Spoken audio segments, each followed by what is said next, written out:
Students, आज के इस वीडियो लेक्चर में हम लोग सॉल्व करेंगे सम एप्लीकेशंस ऑफ ट्रिग्नोमेट्री के एक्सरसाइज 9.1 से क्वेश्चन नंबर 6। इस क्वेश्चन में हम लोगों को दिया है 1.5 metre tall boy is standing at some distance from a 30 metre tall building. तो एक बॉय है जिसकी हाइट 1.5 मीटर है और ये बॉय एक बिल्डिंग जिसकी हाइट 30 मीटर है से कुछ डिस्टेंस पर खड़ा हुआ है। तो फिगर में हम लोग देखें तो बिल्डिंग को हम लोगों ने ए बी से रिप्रेजेंट किया है जिसकी हाइट 30 मीटर है और सी डी से हम लोगों ने बॉय को रिप्रेजेंट किया है जिसकी हाइट 1.5 मीटर है। आगे दिया है the angle of elevation from his eye to the top of the building increases from 30 degree to 60 degree as he walks towards the building. अब यही बॉय क्या करता है जो पहले इस डी पॉइंट पर था, ये बिल्डिंग की तरफ थोड़ा सा वॉक करता है और वॉक करके कहाँ पे पहुँच जाता है, इस एफ पॉइंट पर।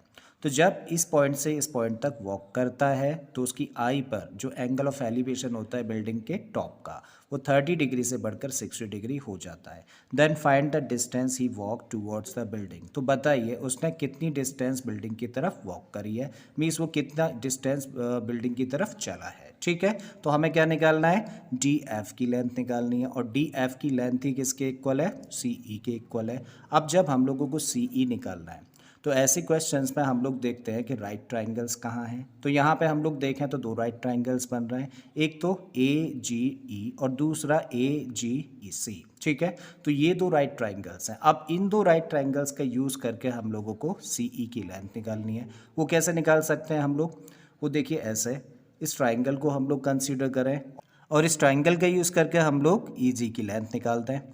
फिर उसके बाद हम लोग ये बड़ा वाला ट्राइंगल लें और बड़े वाले ट्राइंगल का यूज़ करके हम लोग सी जी की लेंथ निकालें और फिर बड़े लाइन सेगमेंट में से छोटे लाइन सेगमेंट को कट कर देंगे तो क्या निकल आएगा, सी ई निकल आएगा ना, जो कि हम लोगों को चाहिए।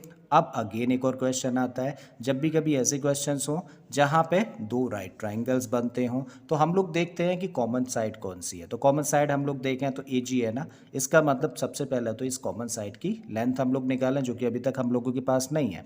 ठीक, अब ए जी हम लोगों को निकालना है तो कैसे निकाल सकते हैं, इस पूरे लाइन सेगमेंट में से इसको कट कर दिया जाए तो क्या निकल आएगा, ए जी। तो क्वेश्चन को हम लोग यहीं से स्टार्ट कर रहे हैं। So A G equal to what, A B में से माइनस कर दें किसको, जी बी को। सो ए जी फाइंड करना है तो ए बी में से माइनस कर दिया है किसको, जी बी को। अब ए बी कितना है, ए बी है 30 और जी बी कितना है, ये है 1.5। सो 30 में से 1.5 माइनस किया तो कितना आ गया, 28.5 मीटर।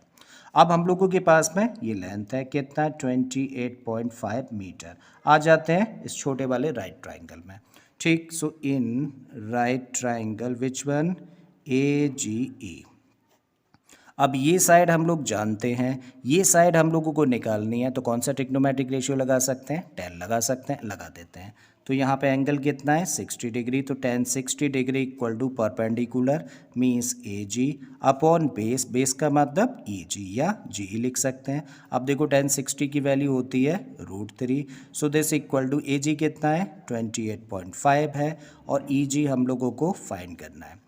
अब देखो ई जी को इधर ट्रांसपोज कर दो और √3 को इधर ट्रांसपोज कर देते हैं, तब इसको लिख सकते हैं ई जी इक्वल टू 28.5 अपॉन √3, या फिर इसी को हम लोग लिख सकते हैं 28.5 इंटू √3 अपॉन √3 था ही और √3 से मल्टीप्लाई किया।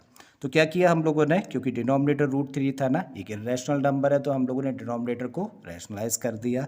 तो इसी को हम लोग लिख सकते हैं 28.5 √3 और अपॉन में रहेगा √3 और √3 का मल्टीप्लाई करेंगे तो 3।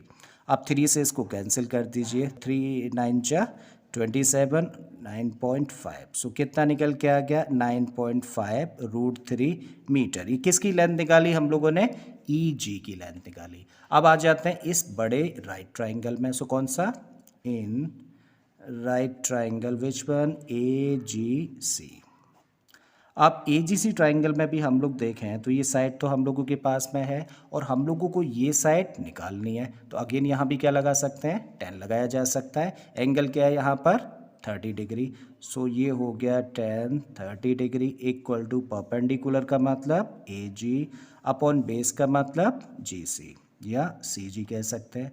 अब √10 30 की वैल्यू कितनी होती है, 1/√3। दिस इक्वल टू ए जी तो पता है 28.5। ओके, सो दिस इज 28.5 और सी जी हम लोगों को फाइंड करना है। क्रॉस मल्टीप्लाई कर दीजिए तो सी जी कितना निकल के आ गया 28.5 रूट 3 मीटर।